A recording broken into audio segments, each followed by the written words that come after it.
Денеска го честитам 1 мај на сите граѓани и на сите работници во нашата држава. Навистина ми е чест што оваа година синдикатите слободно и достоинствено го одбележаа символично 1 мај на улиците, како што тоа го личи и како што се боревме сите минати години.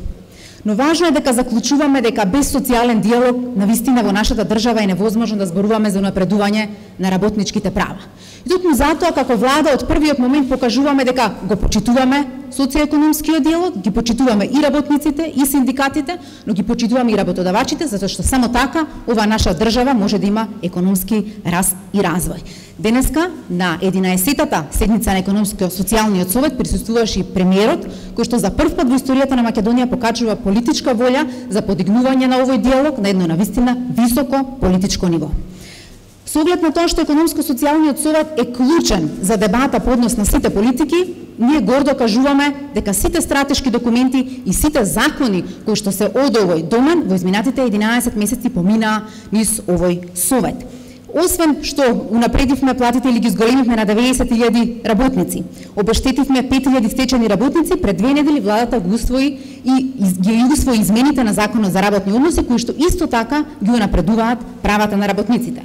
Утврдивме прецизни договори за работниците кои што треба да бидат пропишани од работодавачите, но со јасни критериуми, јасни задолженија за да работниците може да си ги знаат обврските, но и правата и да може да се борат за истите. Исто така пробната работа која што беше утврдена на 6 месеци, сега е 4 месеци. Платата на еден приправник беше 40%, сега е зголемена на 70%.